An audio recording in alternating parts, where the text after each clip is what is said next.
Annyeonghaseyo. Jumpa lagi pemirsa dengan saya Dr. Arman, dokter spesialis saraf di channel YouTube saya, channel Dr. Arman.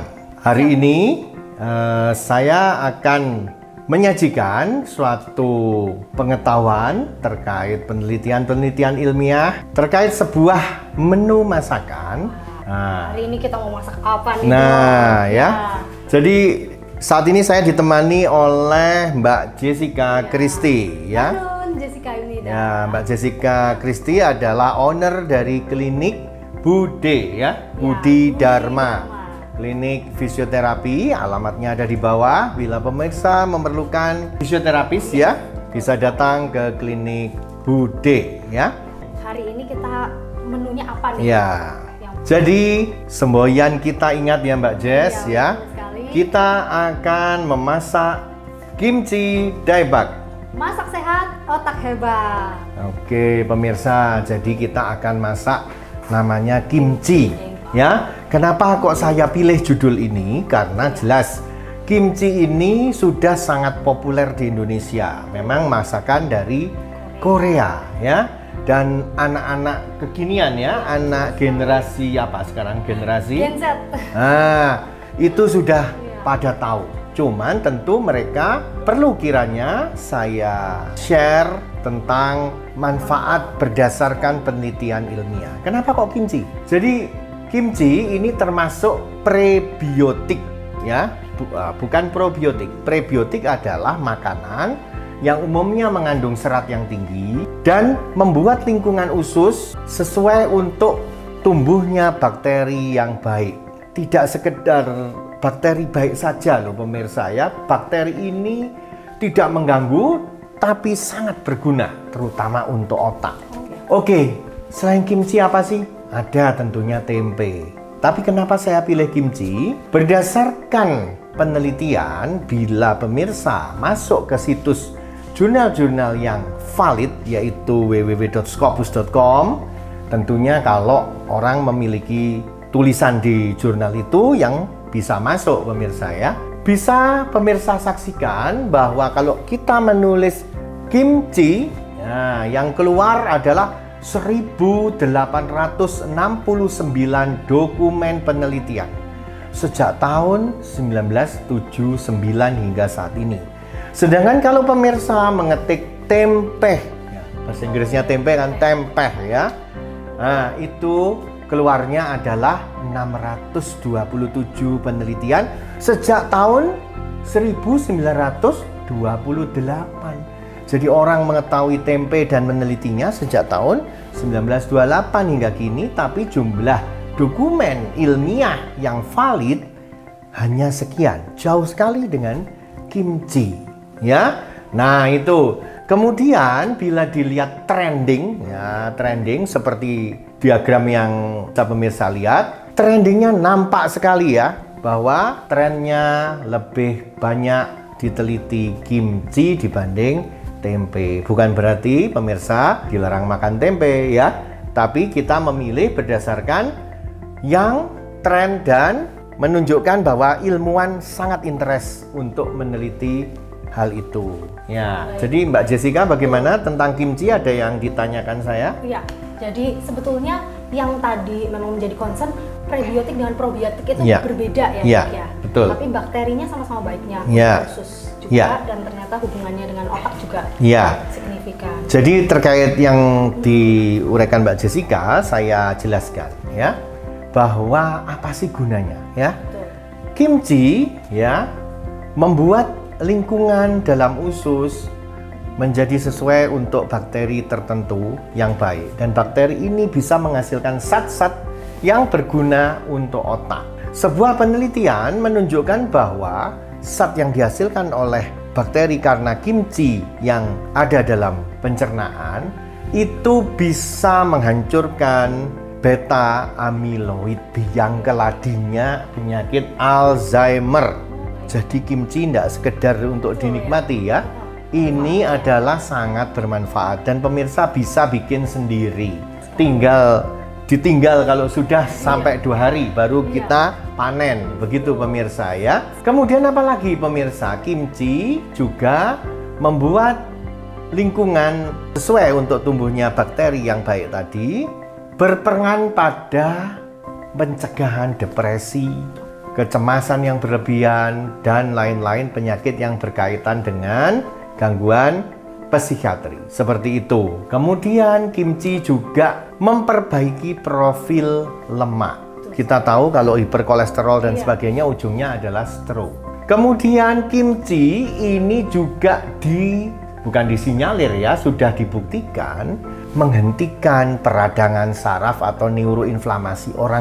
Orang obesitas itu sebenarnya mengalami radang atau inflamasi, dan itu bisa dihentikan oleh kimchi. Sudah terbukti sehingga bisa untuk diet kalau mau langsing pemirsa. Kemudian kimchi juga menghentikan proses berkembangnya karsinoma atau kanker kolon. Jadi kimchi ini ada zat-zat yang dilepaskan dalam pencernaan, selanjutnya merangsang apoptosis. Sel kankernya dibuat bunuh diri. Nah, seperti itu. Jadi CA kolon itu bisa dicegah bahkan dihentikan pertumbuhannya. Jadi nggak heran ya dok ya, kalau orang Korea di sana hampir setiap hari, setiap makan didampingi oleh kimchi. Kimchi ya. Jadi kita pemirsa perlu mengadopsi budaya yang memang bagus ya, dan berguna untuk kesehatan kita. Nggak masalah. Jangan sampai kita tuh mengadopsi budaya atau cara hidup yang justru tidak sesuai dengan kita gitu. Jadi ini jelas seleranya sesuai dengan selera lidah Indonesia. Sama halnya di Indonesia kadang kan ada acar. Acar ya. Betul. Tapi sebenarnya acar pun juga adopsi dari budaya Tionghoa ya, dari budaya Cina ya. Oke, enggak apa-apa kita ambil selama itu menyehatkan, terbukti secara ilmiah valid ya. Oke pemirsa, mari kita ikuti selanjutnya ya. Mbak Jessica Christy akan mulai memasak kimchi. Hebat. Nah, untuk membuat kimchi, bahan utamanya seperti yang kita tahu adalah sawi putih. Berikutnya ada lobak, daun bawang, ada pir dan bawang bombay. Untuk membuat kaldu jamur, ada jamur shiitake kering, juga rumput laut kering, kecap ikan teri, dan bumbu rahasianya ada madu. Tentunya ada gula diet dan garam, bawang putih, dan tepung terigu.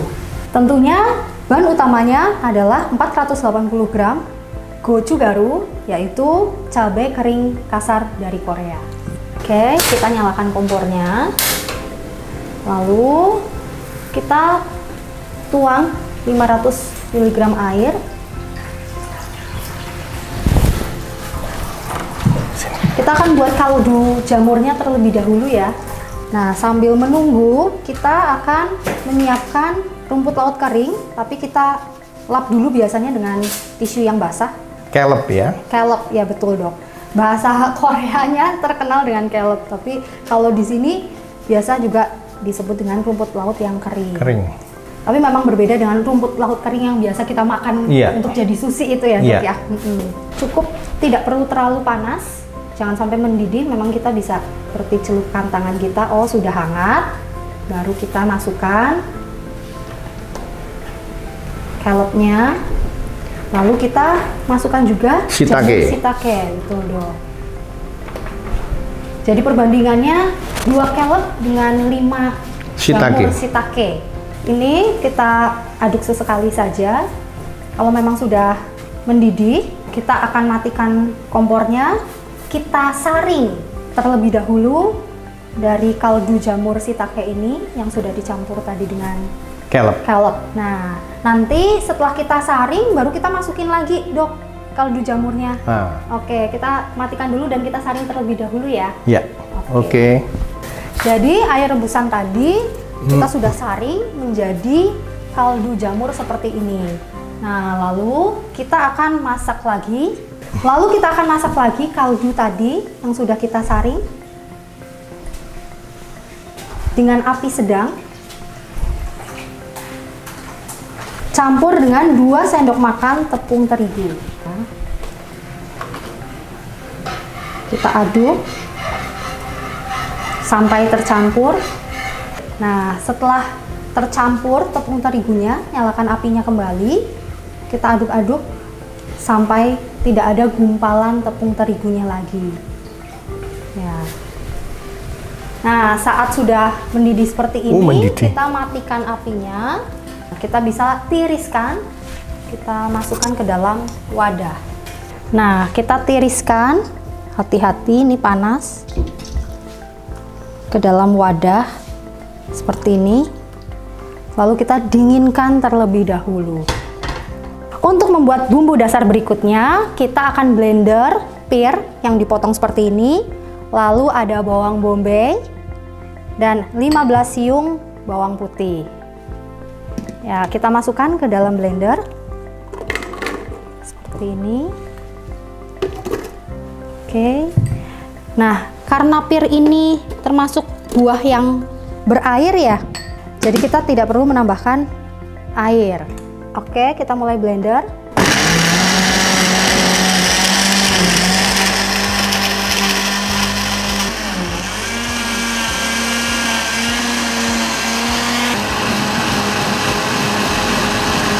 Nah, jika sudah halus seperti ini, kita bisa matikan blendernya. Dan kita akan tuangkan ini di wadah berikut. Ya, bumbu yang sudah di blender tadi kita masukkan ke dalam wadah. Nah, setelah itu kita tambahkan kecap ikan teri. Aduk. Nah, memang ada yang suka, ada yang enggak ya dengan bumbu bawang putih ini, bawang bombay juga, tapi memang ini yang akan menjadi penguat rasanya. Dan bumbu rahasia lainnya, ini ada 6 sendok madu. Ini yang membedakan rasa kimchi yang biasanya memang asli dari Korea ya. Nah, kita masukkan 6 sendok madu. Ini yang akan menjadi spesial resepnya nih dengan madu ini. Kita tambahkan garam.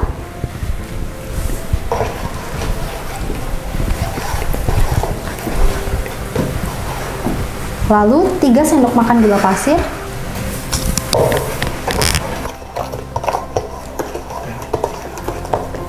Nah, Dokter Arman, ini yang utamanya, cabai kering yang dari Korea ya kan? Nah, yang membuat kimchi ini berbeda dengan yang lain. Iya. Oh iya, Mbak Jessica, tadi saya menguraikan tentang reseptor rasa enak ya. Itu yang penemunya adalah seorang pakar Jepang yang bernama umami ya. Jadi makanya disebut, wah ini kurang umami ya. Kurang umami itu artinya garam dan gula tidak pada komposisi yang tepat ya. Jadi tidak merangsang reseptor rasa enak. Reseptor rasa enak ini adalah bukti ilmiah suatu masakan memang enak gitu ya. Ini udah sedep nih. Biasanya kalau nonton drakor suka lihat nih seperti ini ya. Iya. Nah, ini amannya nanti kita pakai sarung tangan ya. Iya. Daripada tangan terbakar ya. Kalau nonton drakor ya dok ya, ini biasa langsung bisa diicip gitu. Jadi karena lobak ini juga seger ya dok. Iya. Nah, ada daun bawang juga. Dan lobak ini juga berkhasiat anti kanker ya. Kita aduk sampai rata.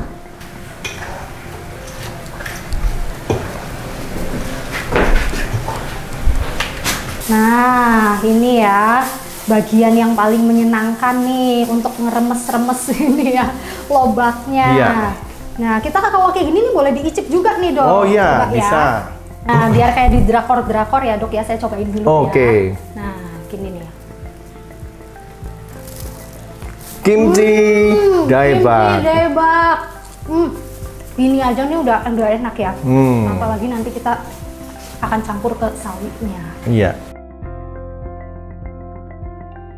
Nah, sawi putih yang tadi sudah kita diamkan, yang sudah diberi garam dan air, kita akan lumuri dengan bumbu yang tadi kita buat. Nah, sawi putih ini sudah siap kita lumuri dengan bumbu yang sudah selesai digaremi itu ya. Iya, betul, Dok. Di bagian yang putih, cabenya harus lebih banyak ya. Iya, betul, Dok. Lebih sulit meresap.